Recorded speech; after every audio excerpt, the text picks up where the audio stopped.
दोस्तों, दिवाली के इस मौके पर मैं एक आपके लिए खूबसूरत कहानी लेकर आया हूँ। मेरी इस वीडियो पर बने रहिएगा। आज के पहले मैंने ये मेरी वीडियो में कभी नहीं कहा था, लेकिन आज कहूँगा दिवाली के इस खास मौके पर कि मेरी वीडियो अच्छी लगे तो एक प्यारी सी लाइक कर देना और चैनल को सब्सक्राइब कर देना। आप सबको दिवाली की ढेर सारी शुभकामनाएं। तो चलिए दोस्तों, वीडियो को लंबा ना करते चलते सीधे कहानी की ओर।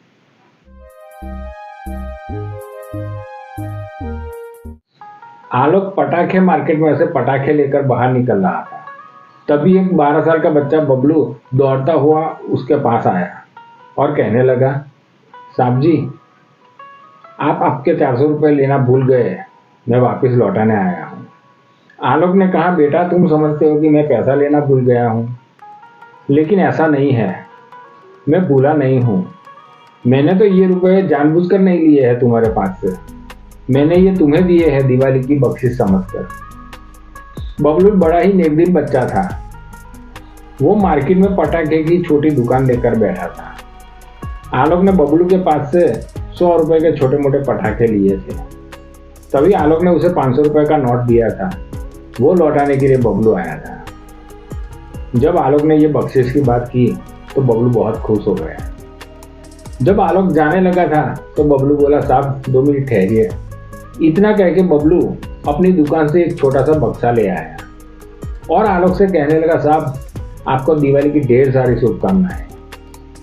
ये दिवाली आपके परिवार के लिए ढेर सारी खुशियां लेकर आए। इतना कह के बबलू ने बक्सा खोला तो उसमें मिठाई थी। आलोक ने उस मिठाई के बक्से में से एक टुकड़ा निकाला और बबलू से कहा, तुम्हें भी दिवाली की ढेर सारी शुभकामनाएं। बबलू ने कहा, साहब मेरी माँ जहाँ बर्तन पोछा करने जाती है उस घर से ये मिठाई दी थी। आपने मेरी मिठाई खाई ये देखकर मैं बहुत खुश हो गया।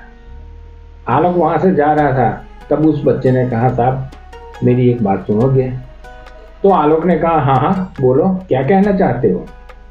तो उस बच्चे ने कहा, साहब मार्केट के बाहर मेरी दीदी मिट्टी के बने हुए दिए बेच रही है, उसके पास से आप 2-4 दिए ले लेना, वो बहुत खुश हो जाएगी। आजकल दिए कौन लेता है साहब, सब लोग तरह तरह की टिमटिमाती हुई फुलझड़ियाँ लगा देते हैं, मिट्टी के दिए तो बहुत कम लोग लेते हैं। आलोक ने कहा, कोई बात नहीं, मैं ले लूँगा। इतना कह के आलोक बाहर निकल गया। जब शाम हुई और बबलू घर आया तो उसकी दीदी हंसती हुई नाचती कूदती उसके पास आई।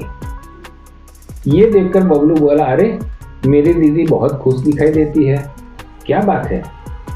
तो वो बोली, बबलू आज मैं बहुत खुश हूँ इसलिए कि आज मेरे सारे दिए बिक गए। कोई भला आदमी आया था, वो मेरे सारे दिए खरीद कर ले गया और साथ में दिवाली के बख्शिश के रूप में 500 रुपया भी दे गया। बबलू समझ गया कि वो मिट्टी के दिए खरीदने वाला और कोई नहीं, वो बड़े साहब ही थे। बबलू दोनों हाथ जोड़कर उस फरिश्ते बनकर आए साहब पर मन ही मन आभार व्यक्त करने लगा, जिसने हम दोनों को रुपए देकर घर में खुशियों की बारिश कर दी। भगवान उनके घर में भी ऐसे ही खुशियों की बारिश करे। आलोक ने वो सारे दिए अपनी सोसाइटी में हर घर में बांट दिए।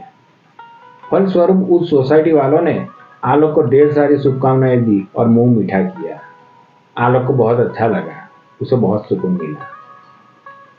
आलोक के खरीदे हुए दिए दोनों जगह पर रोशनी फैला रहे थे, एक अपनी सोसाइटी में और दूसरा उस भाई बहन के घर में।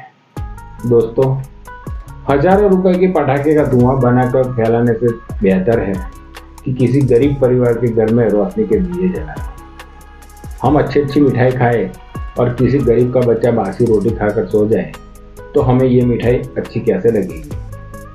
आइए दोस्तों, दिवाली के इस रोशनी भरे त्योहार में हम किसी गरीब परिवार के घर में खुशियों के दिए जलाकर उनका घर रोशन कर दें। अगर मेरी इस कहानी से किसी गरीब परिवार के घर खुशी की रोशनी आए तो मैं समझूंगा कि मेरा ये छोटा सा प्रयास सफल रहा। दोस्तों, आप सबको हमारी तरफ से दिवाली की ढेर सारी शुभकामनाएं। Happy Diwali to all of you. अगर हमारी कहानी अच्छी लगी हो तो एक लाइक कर दो और चैनल को सब्सक्राइब कर दो। धन्यवाद। जय भारत, जय हिंद।